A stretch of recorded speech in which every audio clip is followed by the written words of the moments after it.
Hi, welcome back. Another important project terminology, term 9, PBS.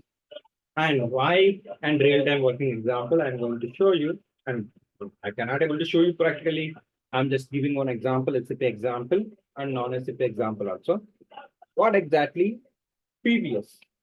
PBS means P means product, B means break, S means structure.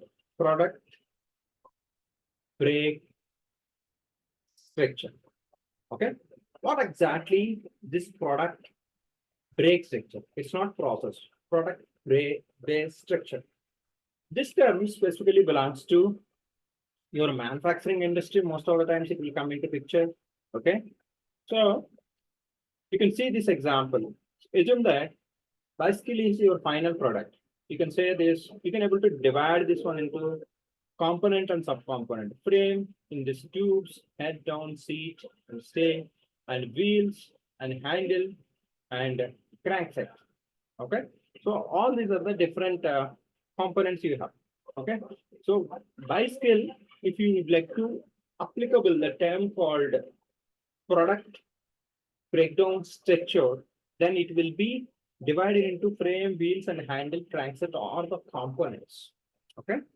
So see components and also sometimes the resources.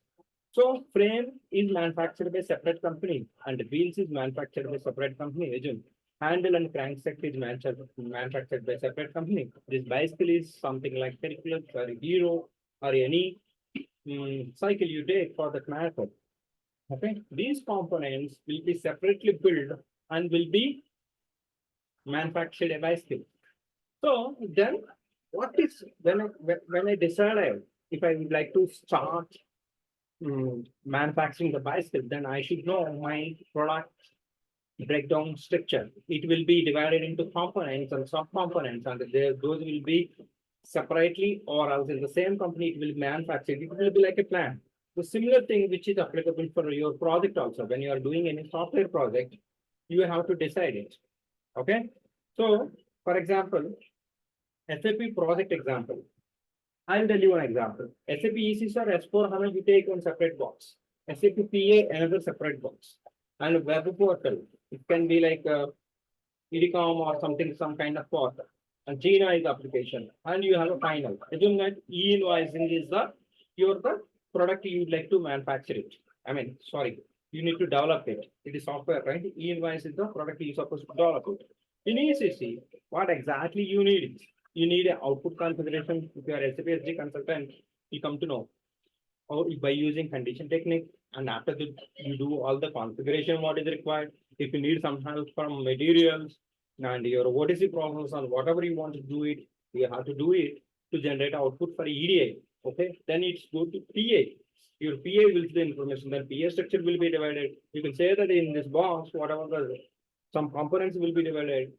Output determination and the material master and the enterprise structure and whatever the things you are going to do in SAP PA, the same structure will be mapped again as the fields what you would like to process for your e-invoicing, and to receive that field in the web portal side by using their application or something like that, they need to develop it. So all this needs to be mapped, then your final invoice. So the final e-invoice is the what you call the final product that will be broken down into different systems and different components to achieve the common success. Okay, this is how it happens. A lot of things will be there practically if you think about that in project also. This is all about your PBS. If you like this video, please like it. Your likes will give the boosting to my videos. I will do more videos for your knowledge. This is my YouTube channel. Here I have finished 850 videos, a lot of content, a lot of knowledge I have transferred. If you really want, you can subscribe and you can utilize this an opportunity. And this is my serious forum for SD consultants and other consultants also. Currently, I am holding 5,980 students. And if you look at this, this is my SD course, 112 hours. You can subscribe it.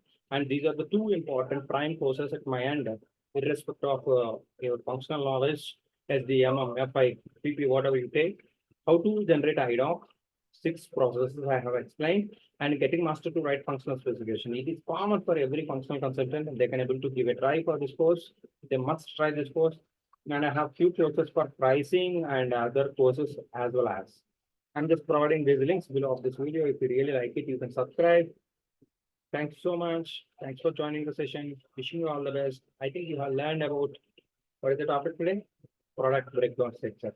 We'll catch up in next session with more interesting. Thank you so much. Have a great day. Jai Bharat.